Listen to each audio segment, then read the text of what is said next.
আজকে সমরেশ ঘোষ আর রামচন্দ্র হালদার। হ্যাঁ,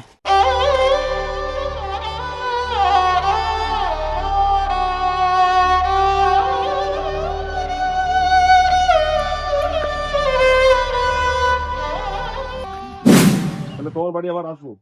ঠিক আছে, আমি শুধুমাত্র খোঁজ নিতে এলাম, তোমাকে দেখতে এলাম, আর শুনলাম তুমি অত্যন্ত ভালো রেজাল্ট করেছো, ভালো লাগলো।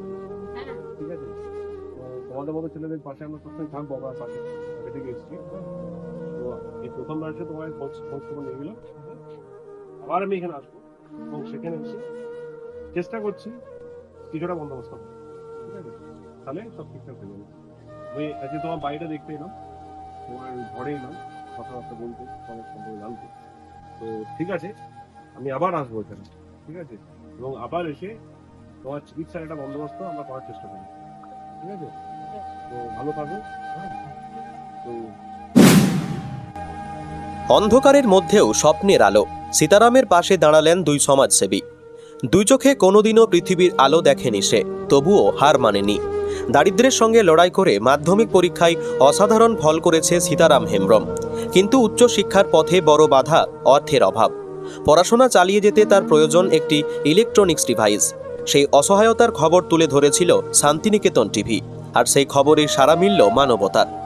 মাটির বাড়ি, অভাবের সংসার, কিন্তু সেই ঘরে বাস করে এক অদম্য স্বপ্ন। জন্ম থেকেই দুই চোখ অন্ধ সীতারাম হেমব্রমের।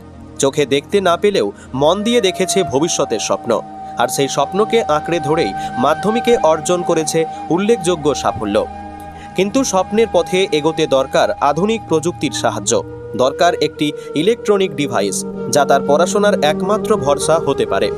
পরিবারের পক্ষে যা কেনা প্রায় অসম্ভব। শান্তিনিকেতন টিভির পর্দায় সেই খবর পৌঁছেছিল মানুষের কাছে, আর সেই খবর দেখেই এগিয়ে এলেন দুই সমাজসেবী। আজ তারা পৌঁছে গেলেন সীতারামের বাড়িতে, কথা বললেন তার সঙ্গে, খোঁজ নিলেন পরিবারের, শুনলেন তার সংগ্রামের গল্প, তার স্বপ্নের কথা। সীতারামের হাত ধরে তারা আশ্বাস দিলেন, তুমি একা নও, আমরা তোমার পাশে আছি। সেই কথায় যেন নতুন করে সাহস পেল এই মেধাবী ছাত্র। পরিবারের চোখেও ফুটে উঠল আশার আলো। যে ছেলেটি চোখে দেখতে পায় না, সেই আজ সমাজকে দেখিয়ে দিল অদম্য ইচ্ছা শক্তির শক্তি কত বড়। আর মানবতার এই হাত বাড়িয়ে দেওয়ার ঘটনাই প্রমাণ করে এখনও সমাজে অনেক মানুষ আছেন যারা অন্যের স্বপ্নকে নিজের দায়িত্ব বলে মনে করেন। সীতারামের লড়াই এখনও চলছে, তবে আজ তার পাশে দাঁড়িয়েছে আশার আলো। দেখতে এলাম, তোমার ঘরে এলাম, কথাবার্তা বলতে, তোমার সম্পর্কে জানতে। তো ঠিক আছে, আমি আবার আসবো এখানে। ঠিক আছে, এবং আবার এসে তোমার চিকিৎসার একটা বন্দোবস্ত আমরা করার চেষ্টা করি। ঠিক আছে, তো ভালো থাকো। হ্যাঁ, তো ঠিক আছে, ভালো থাকুন। আমরা সোশ্যাল মিডিয়াতে দেখেছিলাম যে এই কুলেরের এখানে অত্যন্ত বুদ্ধিমান এবং অত্যন্ত ট্যালেন্টেড একটা ছেলে সীতারাম কোড়া আমার পাশে বসে আছে। সে দিব্যাঙ্গজন, উচ্চ মাধ্যমিকে অত্যন্ত ভালো ফল করেছে, মাধ্যমিক অত্যন্ত ভালো ফল করেছে, 607 পেয়েছে। এই যে একদম দৃষ্টিকারা যে রেজাল্ট, সেই রেজাল্ট দেখে আমরা অভিভূত হয়েছি। আমরা এখানে এসেছি, আমাদের নতুন সরকার গঠন হয়েছে।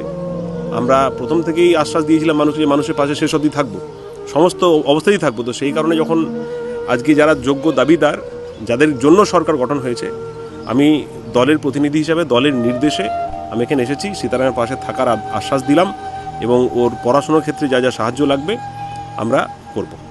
দলের বাইরে তো একটা সামাজিক কাজ, নিশ্চিতভাবে সামাজিক কাজ, তবে আমাদের একটা দলীয় নির্দেশ মানতে হয়। আমি আজকে এসেছি আমার দলের প্রতিনিধি হিসাবে।